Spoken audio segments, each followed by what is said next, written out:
Excelente. Então vamos começar, turma. Vamos começar aí o nosso bate-papo, tá?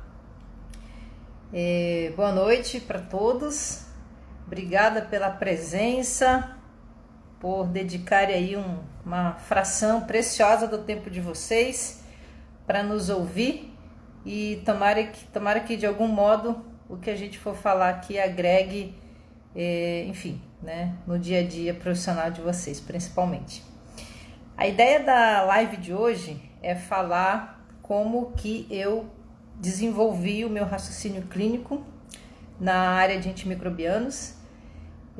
Obviamente, né, a gente vai criar todo um contexto para tentar responder essa pergunta.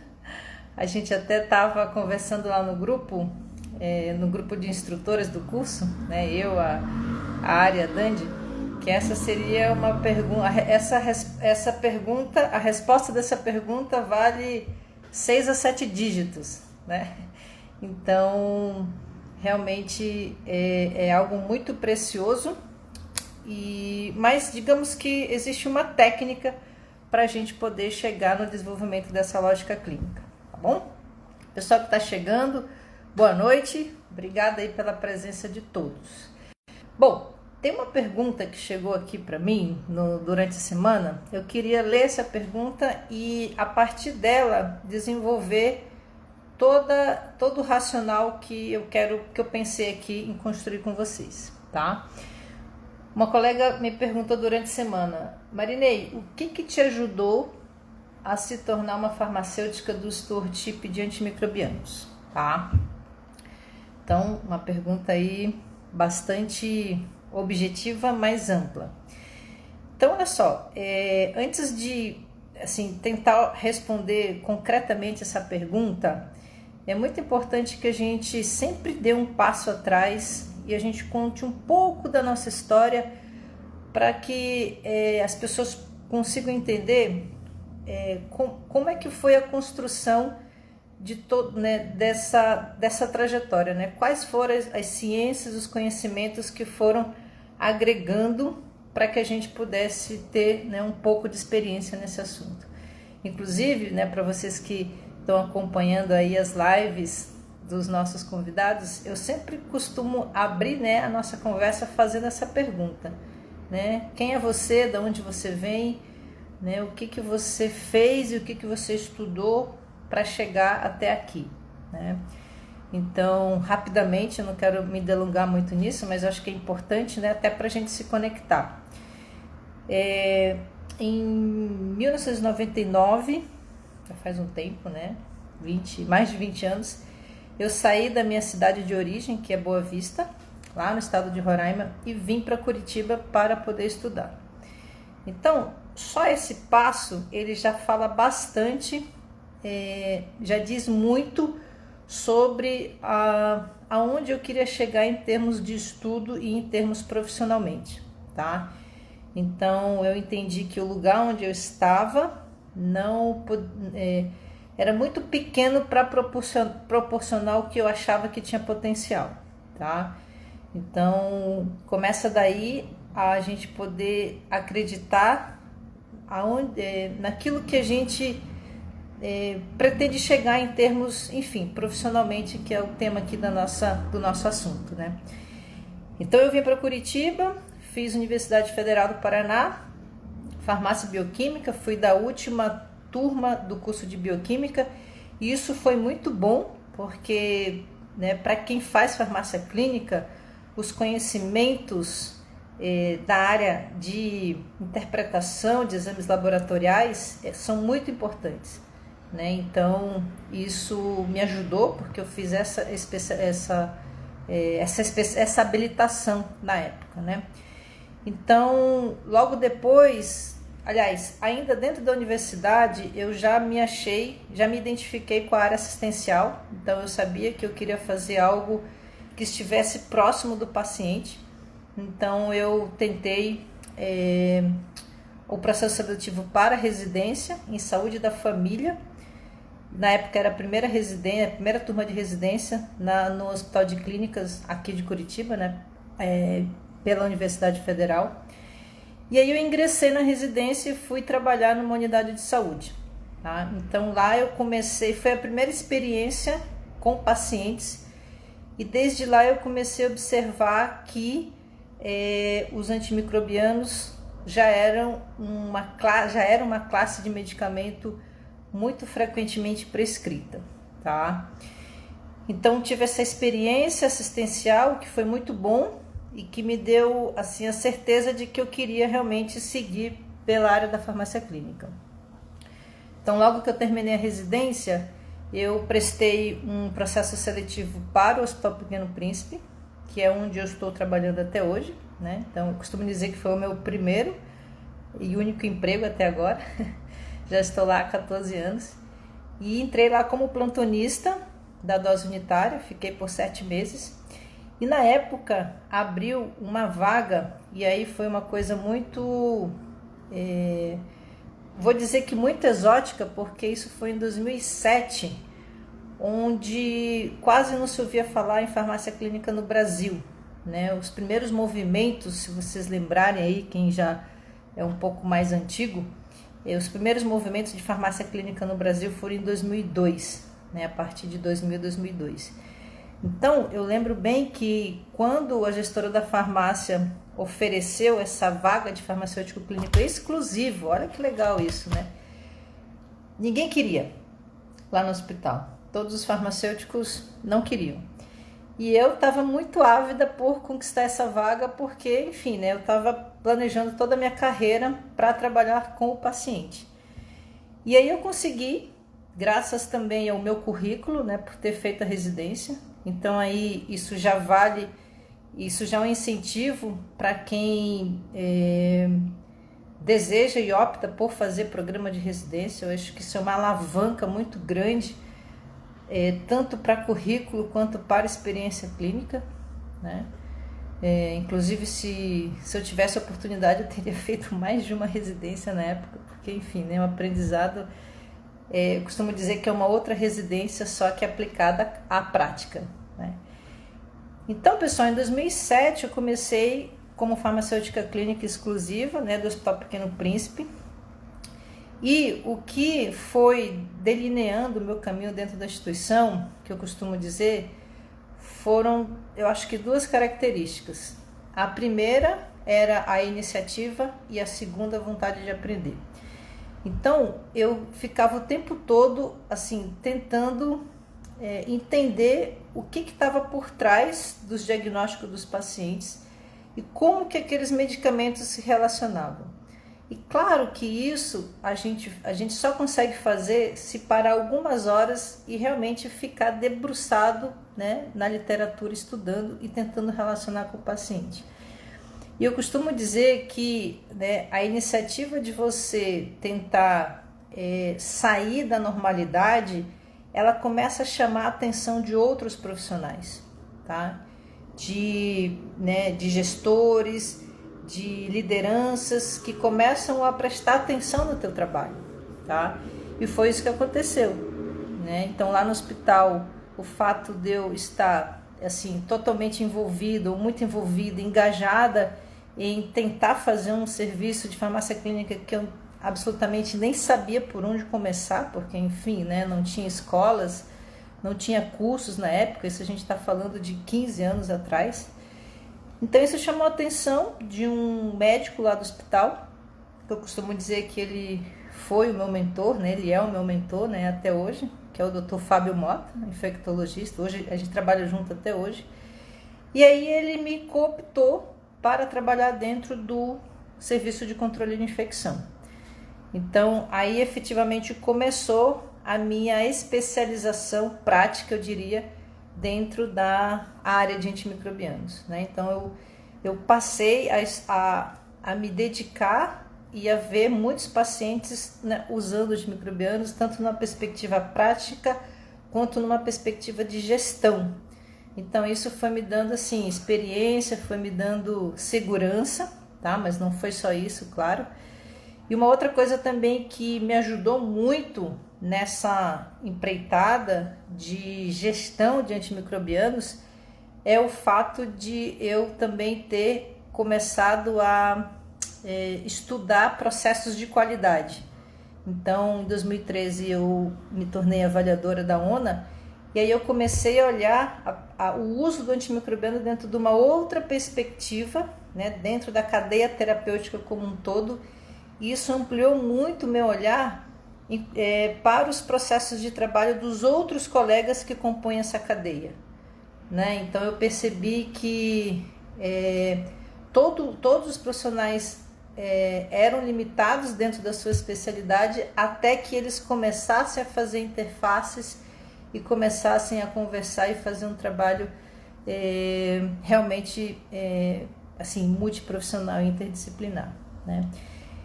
Então, dentro desse aprendizado, claro que tem anos de experiência vendo isso a gente está falando desde 2009, e claro, a gente vai se atualizando, pensando nas perspectivas de curso, enfim, aulas. Então eu costumo dizer que também quando a gente dá aula, a gente também aprende muito, né? Porque a gente tem que se atualizar. Então é todo um conjunto de situações e contextos que vão te formatando, né, dentro de uma experiência, né, de lógica clínica, tá? Bom, uma outra coisa que eu queria comentar em relação a essa área de antimicrobianos, assim, a gente, dentro da minha experiência, tem uma boa parte dela tem uma experiência de ensino, tá? Então, eu já tive a oportunidade de dar aulas para cursos de graduação, para cursos de pós-graduação, assim, aulas, né, em eventos pequenos, eventos de maior porte. A gente recebe residentes lá no nosso programa. Então, eu consigo perceber nitidamente as dificuldades que o farmacêutico tem, independente dele ser recém-formado ou não, em relação a essa classe de medicamentos, tá? E eu digo isso porque eu também tive as mesmas dificuldades quando eu estava começando, e ainda percebo que tenho algumas na medida que a gente, digamos, não pratica determinados raciocínios, tá? Então, é muito nítido, assim, né? Isso é uma fala, né, de vários residentes que chegam para a gente e também dos alunos que são recém-formados, que quando eles chegam no contexto, né, da realidade hospitalar, é como se eles não tivessem, não que não tivessem aprendido nada, mas o que eles aprenderam eles não conseguem colocar em prática, né? Eles não conseguem vincular com a prática. Então, isso foi uma sensação que eu também tive quando eu comecei, né? E o que me dava segurança era andar com um livro debaixo do braço. Eu lembro bem que na época, né, a gente está falando, vamos lá, pessoal, de 15 anos atrás, né? O livro que eu gostava de estudar era o Dicionário Guanabara, olha só. Poucos de vocês vão saber desse livro. E o que me dava segurança era ir para o plantão com esse livro debaixo do braço. Então, quando a gente recebe esses profissionais e observa essa angústia de que quando eles estão diante de um paciente ou de um caso para discutir um antimicrobiano e que eles observam, né, a discussão, ou eles são convidados a participar da tomada de decisão, algumas coisas assim são paralisantes. Por quê? Ou porque falta aquele conhecimento teórico que ele viu dentro da sua formação, mas ele não consegue linkar com a prática, tá? Então, falta essa conexão, né, de entender que determinada classe de antimicrobianos vai funcionar bem para determinado tipo de infecção, tá?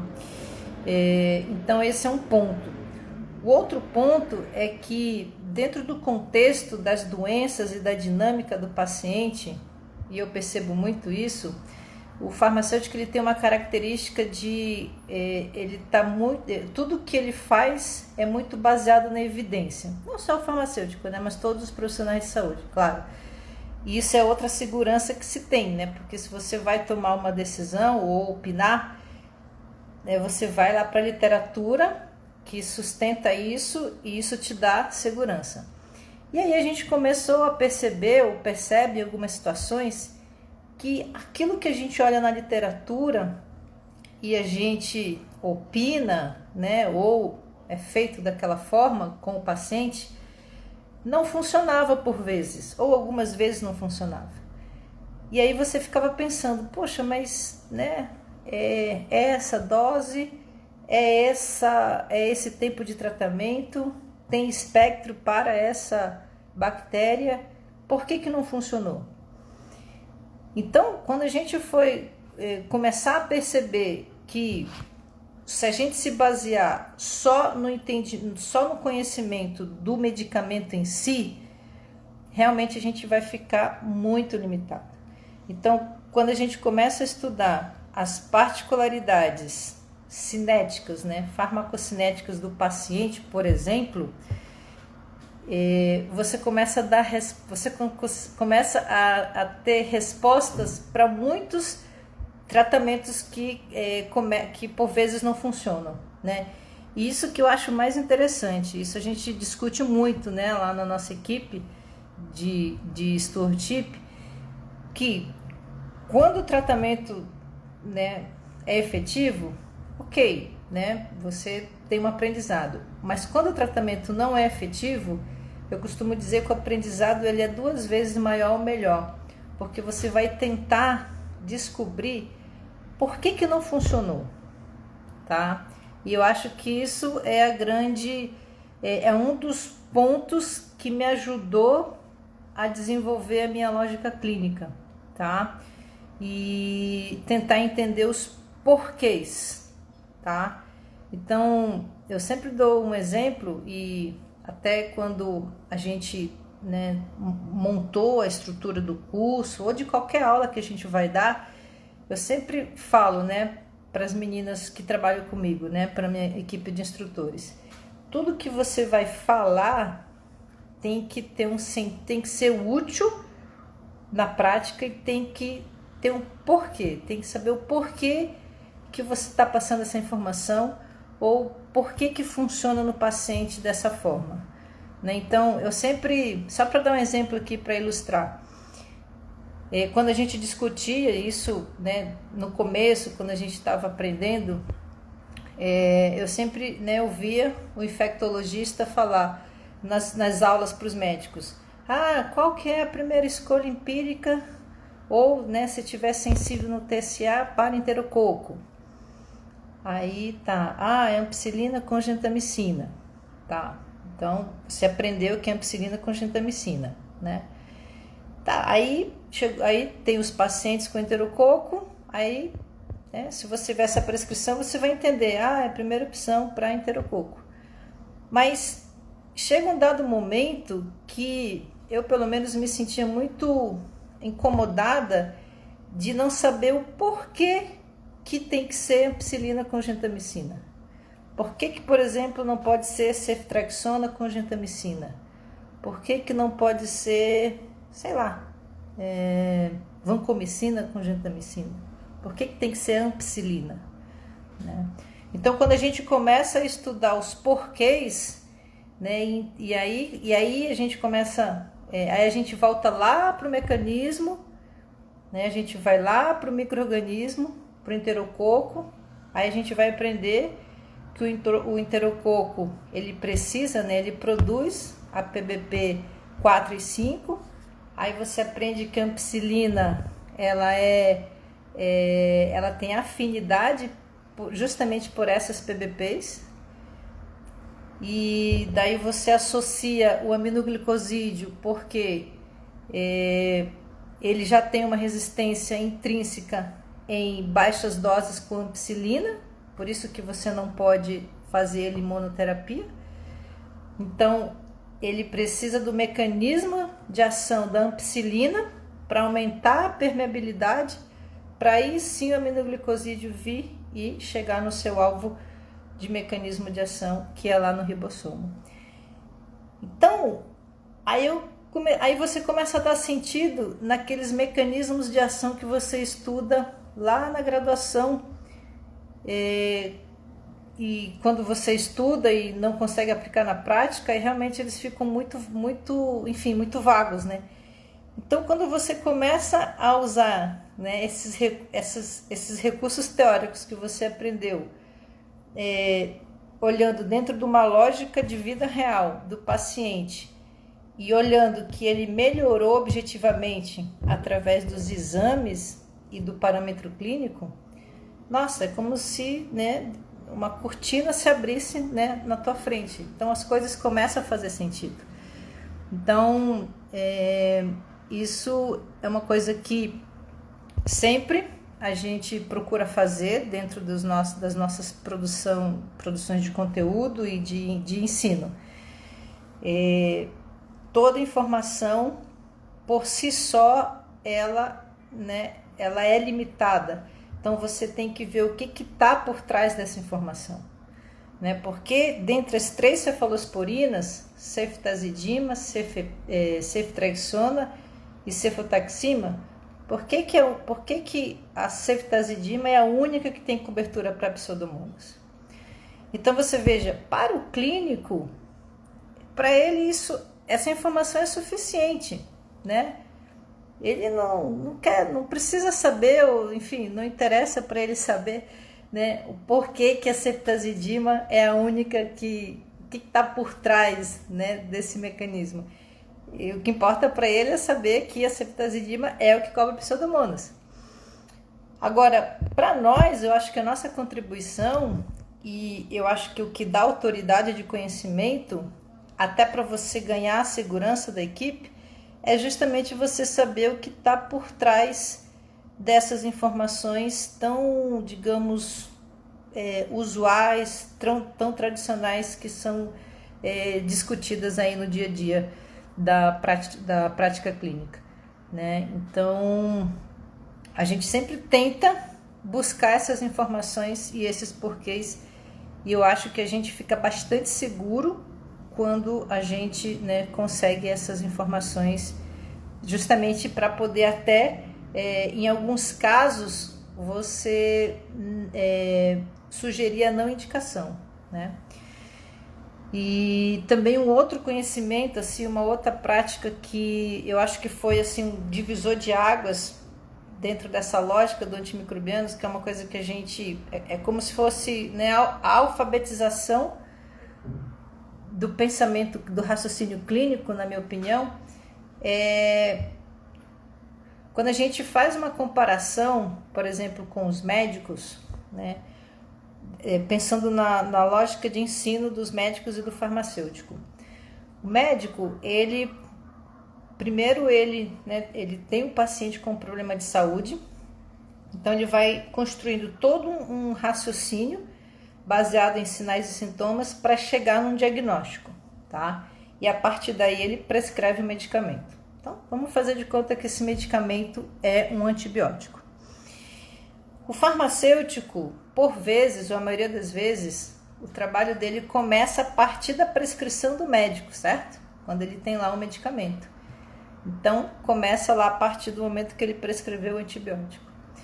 Então, repare que a gente começa a estudar do medicamento, e aí a gente vem, né, no sentido, a gente vem retrocedendo até chegar no paciente. Retrocedendo, eu digo assim, né, do medicamento a gente vai dando um passo atrás até chegar no paciente, tá?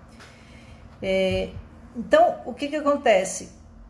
Isso dentro do nosso ensino também é assim. Eu digo isso porque eu fui aluna e eu também, enfim, dei aula e dou aula assim, em algumas escolas tradicionais, e eu sei que é assim, né? Você começa a estudar pelo medicamento.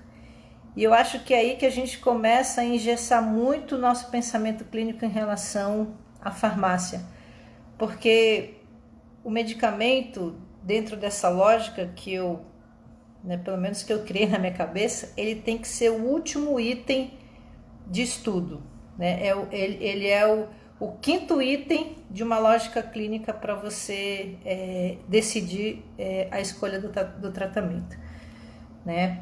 Para quem está aí, que já fez alguns dos nossos cursos, vai lembrar que a nossa alfabetização começa com a equação do raciocínio clínico na antibiótico terapia, né? Onde ela tem 5 itens. Primeiro é a clínica do paciente, ou seja, a gente tenta se apropriar do mesmo modelo médico de pensamento, né? Tudo começa com o paciente. Depois vem o tipo de infecção, ou seja, se é uma infecção comunitária ou se é uma infecção relacionada à saúde.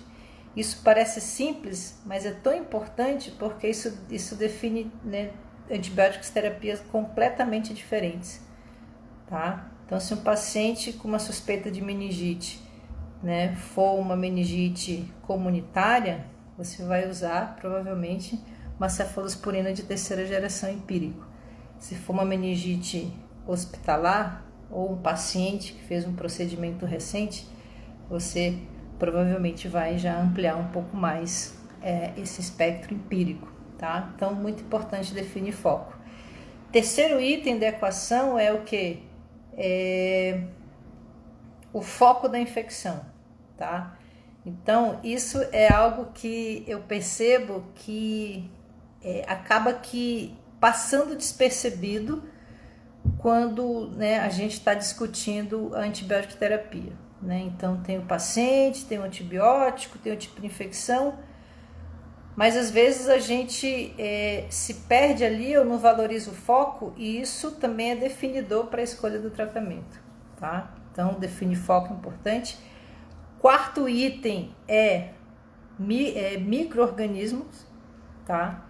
E eu estou dizendo quarto item, mas ele tem um valor tão grande dentro dessa equação, né? Depois que eu percebi isso, eu comecei a estudar muito microbiologia, porque você não consegue fazer, né, um bom programa de stewardship, ou você não consegue ajudar nas escolhas terapêuticas se você não conhece minimamente, né, dos micro-organismos causadores ou potenciais causadores de determinada infecção, tá? Então,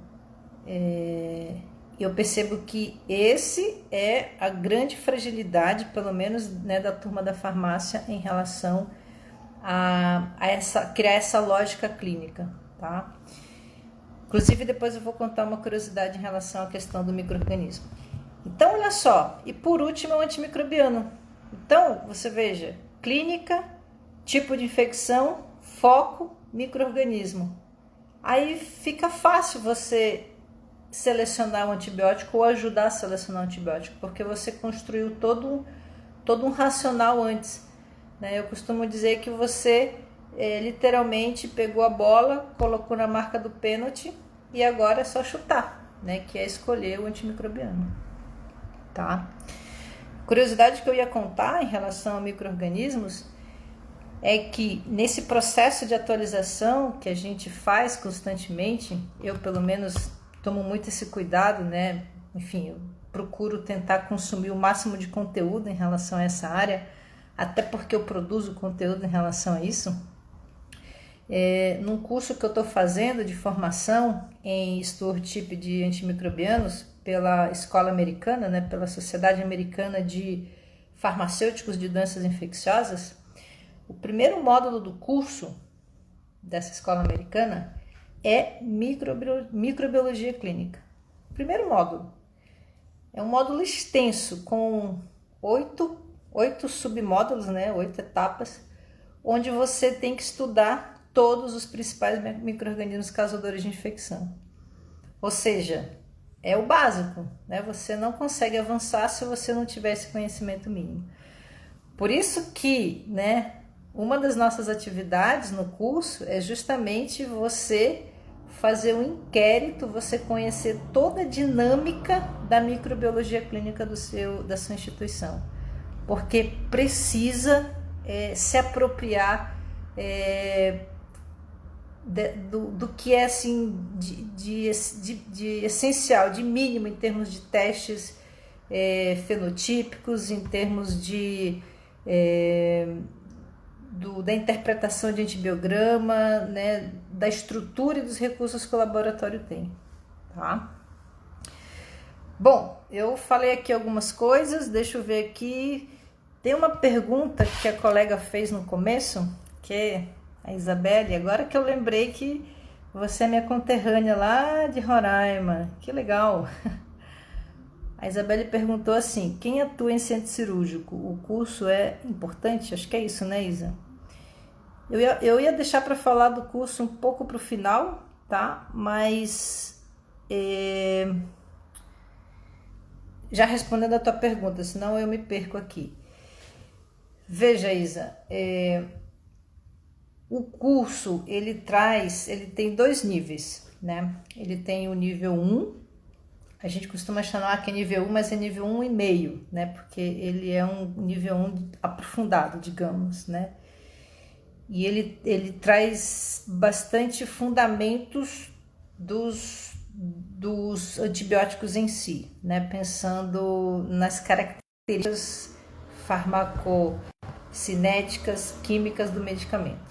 Claro que tudo isso é associado com a clínica, tá? No centro cirúrgico, obviamente, vocês têm uma restrição de atuação em relação ao uso dos antimicrobianos, pensando ali que está muito focado na profilaxia, né? O que eu acho que ajuda é se você conseguisse ter um espaço de conseguir acompanhar os antimicrobianos profiláticos para além do centro cirúrgico, entendeu? Porque um dos principais, como é que eu posso dizer?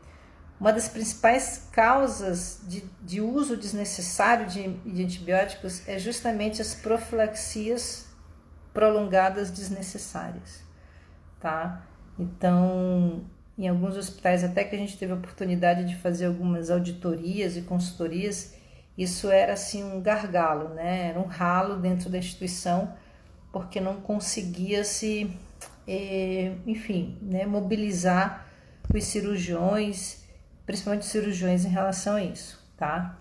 Então, o que o curso pode te agregar é dar fundamentos teóricos e práticos dos antibióticos para que eles sejam usados dentro, né, de uma lógica de tempo necessário, até pensando, né, em cirurgias, né, de acordo com o foco da cirurgia, enfim, né, ele vai te dar essa base e você conseguiria atuar nessa, não só profilático de centro cirúrgico, mas ampliar para a clínica, até fazendo acompanhamento de alguns protocolos, enfim, né. Bom, o que mais? Tem algumas outras perguntas ali que eu deixei separado. Daqui a pouco eu acesso elas. A Érica Santiago está perguntando: sou enfermeira de controle de infecção. Posso fazer seu curso? É voltado para farmacêuticos.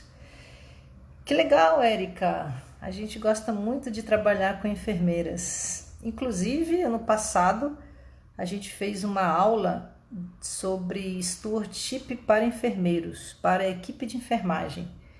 Porque a gente acha não, eu tenho certeza que o enfermeiro é o profissional, é o único profissional que ainda está faltando ser incluído definitivamente dentro do time de stewardship, né? Os programas estão muito voltados para farmacêutico e médico,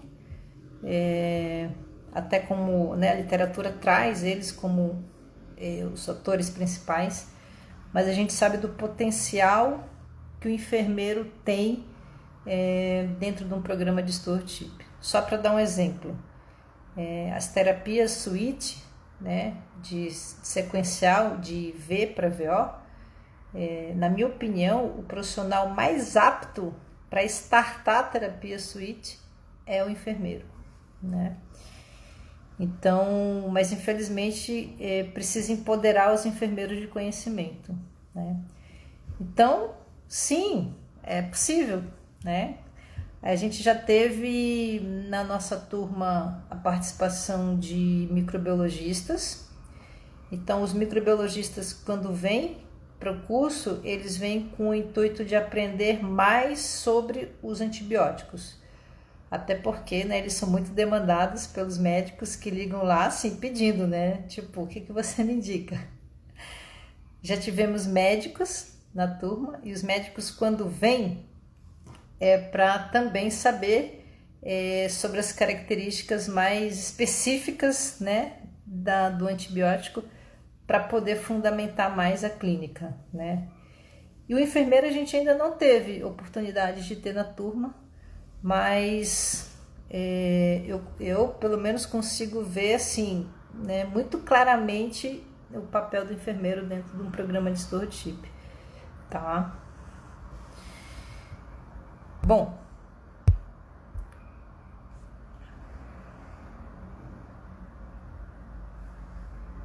a Ariadne já, né, já ajudou ali na resposta. Obrigada, Ari. Muito bem. Deixa eu só comentar aqui uma pergunta que uma colega da outra turma fez.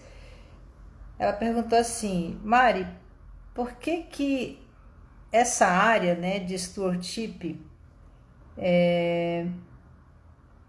por que essa área de stewardship o farmacêutico deveria entrar e mostrar o seu lugar, né? Por que é uma área aí muito propícia para o farmacêutico, tá? Pessoal, tem vários motivos para isso. E eu acho particularmente que daqui a alguns anos, né, o farmacêutico especialista em stewardship, eu digo especialista, pessoal, é assim, né? Treinado, é com experiência, não é que precisa ter um título. Eu acho que ele vai ser um profissional bastante buscado no mercado, tá? Por vários motivos.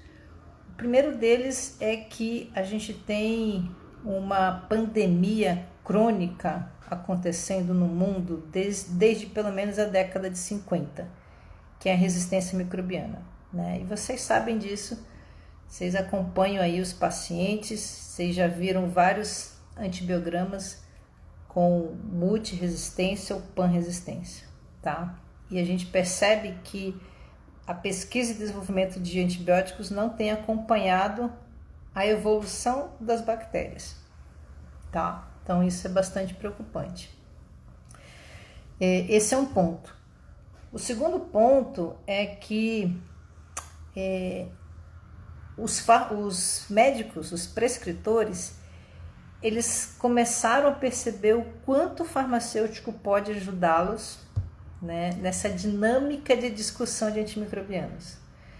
Então, né, no último congresso que teve agora de epidemiologia e controle de infecção, não sei se algum de vocês participou, mas assim, foi muito curioso de ver. Não teve um infectologista nas suas falas que não mencionasse o farmacêutico clínico, ou que já trabalhava com ele, ou, né, que o farmacêutico clínico tinha, que era função, ou que o farmacêutico clínico, né, poderia ajudar em determinada, enfim, né, atividade ali do stewardship. Então foi muito bonito até de ver isso, né, que já existe essa sensibilidade por parte dos prescritores, e a gente está falando especialmente dos infectologistas, do farmacêutico trabalhar com eles. Só que aí tem um detalhe, né? Quando o infectologista pede o farmacêutico para trabalhar com ele, ele quer um farmacêutico preparado, né? Ou ele supõe que aquele farmacêutico, né, vai estar à altura de ter os conhecimentos mínimos para poder acompanhar a discussão. E uma coisa que eu percebo muito na fala dos colegas é que é a palavra segurança, né, ou insegurança, que, né, assim, sabe, estudou, tem conhecimento sobre antimicrobianos, mas se sente inseguro para dar opiniões, enfim, ou para dar sugestões. Então isso é muito curioso, assim, né, porque, claro, né, a gente já passou por isso muitas vezes, né, de de não falar, ou de ter medo de falar, ou de ter insegurança de falar, porque, né, o médico pode, enfim, né, tomar isso como uma decisão e, enfim, né, isso tem toda uma responsabilidade. Então, essa insegurança, ela vai conseguir ser suprida à medida que você realmente construir, né, todo um racional de que você tem o conhecimento teórico, aquilo que é mais importante, e você consegue saber por que você tem que usar aquele medicamento.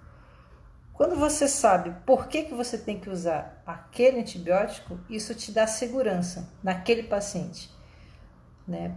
Por vezes o paciente pode não responder, pode, mas você estava certa, né, que naquele momento aquele antibiótico era a melhor escolha, né? Então, essa segurança, isso é muito legal, né?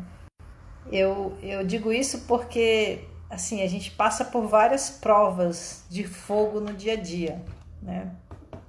Faz mais ou menos uns 2 meses atrás, né, eu estava lá na sala e tal, a gente tem um momento, né, que a gente discute com os farmacêuticos, e teve uma médica que chegou e ela procurou pelo Dr. Fábio, né, que é o nosso infectologista. Ele não estava na sala. Daí ela falou: eu queria discutir um paciente, posso discutir com você? Então você veja, quando ela fala posso discutir com você, aí você já se testa, né? Porque aí você vê, putz, caramba, ela veio atrás do infecto, ele não tá, então ela quer falar comigo e ela vai querer saber minha opinião, né? Como é que eu tô? Estou confortável ou não estou confortável? Então, quando você está confortável, né, quando você se sente seguro dela falar e você ouvir e, né, pelo menos tentar ajudar, isso já é um passo à frente, porque o nervosismo não vai deixar você se abalar no teu raciocínio, né? Então, tem que estar preparado para isso. Não, pode discutir, né?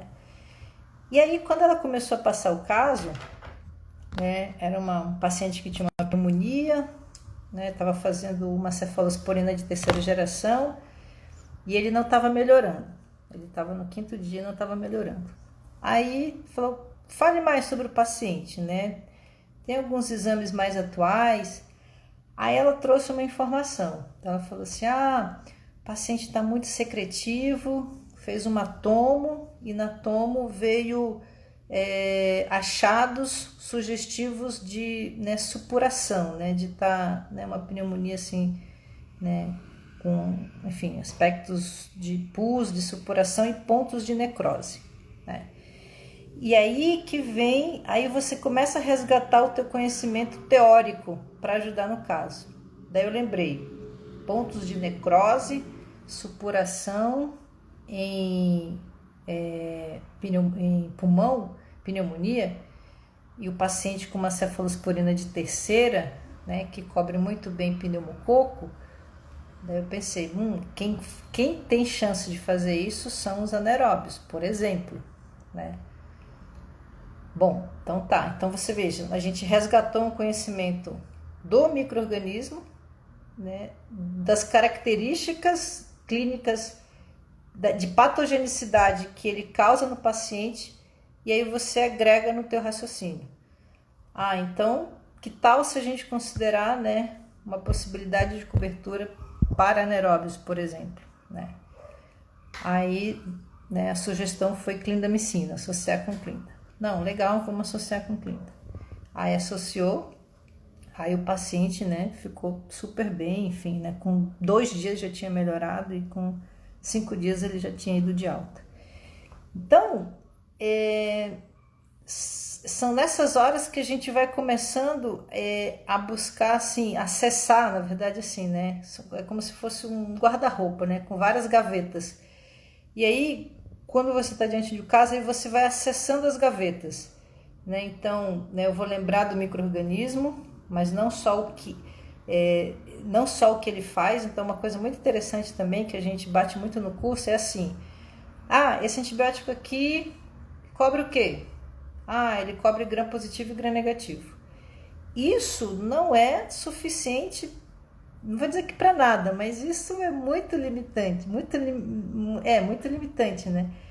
Porque você tem que saber quais gram-positivos, quais gram-negativos, você tem que dar nome e sobrenome. E além de dar nome e sobrenome, você tem que saber a característica de patogenicidade desse micro-organismo, né? Então, você vai acessando essas informações. Então, quando você olha, por exemplo, né, um paciente que tem uma infecção de pele, aí você vai lá, né? Vamos dar um exemplo aqui, uma infecção de pele, né, um impetigo. Aí você olha lá, aí se esse impetigo tiver, por exemplo, vesículas, aí né, um impetigo bolhoso, por exemplo. Então você já sabe, quem faz impetigo bolhoso, que tem mais chance de fazer, né, é, por exemplo, Staphylococcus aureus, porque é uma bactéria que é cheia de toxinas, né? Então você já vai provavelmente direcionar uma terapia empírica pensando em aureus. Se fosse um impetigo não bolhoso, talvez uma penicilina fosse suficiente. Então repare que quanto mais você vai desdobrando o teu conhecimento, você consegue ir acessando essas informações e criando literalmente um quebra-cabeça, né? A gente discute muito lá na equipe que, né, quando a gente senta para discutir um caso, é como se você estivesse tivesse num tabuleiro de xadrez, né? Porque você tem que considerar, você tem que olhar para várias peças, né, do contexto do paciente para você montar a tua estratégia, né? Por isso que, obviamente que eu sou super suspeita para falar isso, mas o antimicrobianos é uma das classes em que se exige mais raciocínio clínico, né? Porque são muitos elementos a se considerar, tá? Eita, pessoal, eu tô olhando aqui, a gente já falou e já tá quase na hora da gente... Passou rápido o tempo aqui. Deixa eu só dar uma olhada aqui, ver se tem alguma pergunta. Bom, deixa eu só comentar aqui, então, já que eu me delonguei aqui no tempo.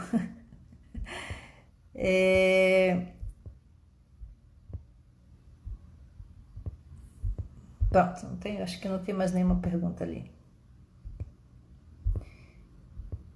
Bom, pessoal, eu tô vendo aqui, né, pelas pessoas que tem vários colegas que já fizeram o curso com a gente, que estão nos acompanhando, estão lá nos grupos, né? A gente discute bastante coisa lá no grupo, compartilha material. Então, para a gente fazer o fechamento aqui, a gente está nesse propósito de compartilhar esses conhecimentos em relação a antimicrobianos, agora de uma forma aprofundada. Claro que a gente já faz isso há um bom tempo, né? Enfim, com falas e participações em vários eventos, e que eu entendo que para esse nível de, digamos, de apropriação e de segurança que o profissional, principalmente o farmacêutico, né, já que aqui é o maior público, tem que adquirir, eu penso que tem que ser realmente uma coisa assim bem focada e com uma carga horária que a gente realmente possa aprofundar algumas informações, tá? Então, essa é a proposta do curso. A gente idealizou esse curso, né, que o nome dele, ele é bastante curioso também, né? Quando você fala em raciocínio clínico no uso de antimicrobianos, dificilmente você vai encontrar um livro que te ensine sobre raciocínio de qualquer coisa, né? Não existe isso, porque, como eu comentei, é uma composição, né, de várias gavetas que você tem que acessar. Então, ao longo do tempo eu fui percebendo que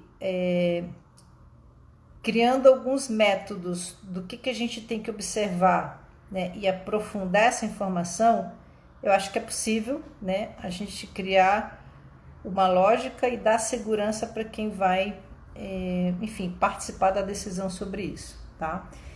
Então, por isso que a gente idealizou esse curso, tá? Ele tem 2 níveis. O nível 1, basicamente, é para quem ainda não tem experiência clínica, embora muitas pessoas que estão fazendo o nível 1 ou que vão fazer o nível 1 já têm muita experiência clínica, né? A gente até falou, mas você deveria fazer o nível 2. mas querem fazer o nível 1 para realmente para pegar fundamento, né, do antimicrobiano. E o nível 1 ele dá isso, ele vai saber para que você tem que usar determinado antibiótico, tá? O nível 2, ele já parte do princípio que você tem uma boa base e aí você vai aprofundar mais a terapêutica de tratamento, né? A terapêutica antimicrobiana. Então a gente vai aprofundar mais no tratamento das bactérias, dos micro-organismos, principalmente os micro-organismos multiresistentes, né? Áureos, Pterococo, Pseudomonas, acineto, enfim, as carbapenemases. Então a gente foca muito realmente na terapêutica, tá? E o nível 3 depois é só sobre resistência, né? Então, a ideia e o curso ele tem a gente tem uma preocupação muito grande, pessoal, de fazer algo bastante metodologicamente ativo, tá? Então, a gente sabe que, enfim, tem vários cursos, né, por aí afora. Eu, particularmente, também faço vários cursos. E o que a gente não consegue colocar em prática, você vai esquecer no dia seguinte, não tenha dúvidas, tá?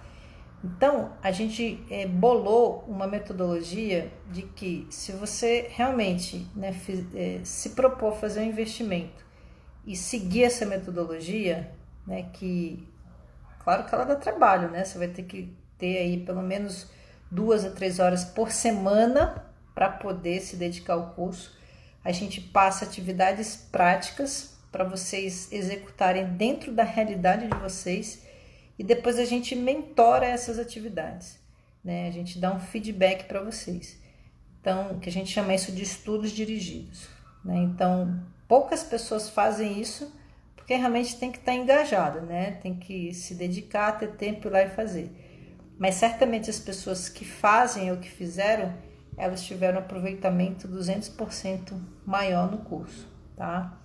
E o tempo todo, toda aula que tiver do curso, sempre ela vai estar, né, linkada com o caso 1, 2 ou 3 casos clínicos, porque é impressionante, por mais que você consiga chegar uma informação muito interessante, né, do antimicrobiano, se você não joga um caso clínico ou não coloca isso dentro de um exemplo, parece que, né, ela não se conecta, tá? Então é muito legal quando a gente discute os casos que realmente parece que o que você viu ali, quando você vai para o caso clínico, eu falei, meu Deus, e agora? Né? Então a gente tenta sempre deixar muito dinâmico, né, esse material. Tem o e-book tá lindo, tá muito legal o e-book. Inclusive, né, a gente terminou de revisar hoje esse material. Enfim, vale muito a pena. Sou suspeita para falar, mas assim, né, eu acho que para consulta rápida ele é muito bom. E vocês também podem se testar depois, né, fazendo um teste de conhecimento, que é um resumo de todo o curso baseado em perguntas e, né, você pode se testar tanto antes quanto depois para ver o quanto que você aprendeu, né? Então, basicamente o curso é assim, é um curso, ele não é longo, mas ele também não é curto, mas ele é um curso que te exige, tá? Exige dedicação, né, muita concentração ali nas aulas. Certamente você vai ter que assistir as aulas mais de uma vez, tá? Porque são muitas informações e realmente se você não pegar essa informação e aplicar na prática, vai virar um curso de gaveta, né? A gente sempre fala isso. Mas a gente vai estar preparado para fazer com que, né, as pessoas não deixem isso só teórico, né? Que as atividades que vão sendo feitas, elas vão realmente dar esse sentido, né, de como que isso funciona na minha realidade, tá? Bom, pessoal, era isso que, né, eu queria assim trocar uma ideia com vocês, contar um pouco da minha experiência, dizer que a gente tá, né, com a turma aí super fechada, uma turma muito boa. Eu acho que vai ser muito bom esse nível 1, esse nível 2. Aliás, a ideia é que cada turma fique melhor, né? Porque a gente vai fazendo os aprimoramentos. E, né, desejo que para quem já está inscrito, a gente já se vê a partir de amanhã. E, né, para quem é, enfim, entusiasta do assunto, a gente também está aí sempre colocando conteúdos agora aí na rede para poder compartilhar. Marina Santana, fui influenciada por Daiane Meira e me inscrevi no nível 1. Daiane de Aracaju, né? Legal, que bom. Tomara que você goste, tá? Giane, achei que você... Eu já tinha te visto aí, viu? Mas achei que você, né, não ia dar nenhum oi aqui pra gente. Obrigada, Giane. Giane foi nossa aluna dos 3 níveis, né, Gê? Agora tá esperando o nível 4, vai sair. Pessoal, obrigada aí pela participação, pela audiência, tá bom? A gente se vê em breve, tá bom? Um abraço e até mais.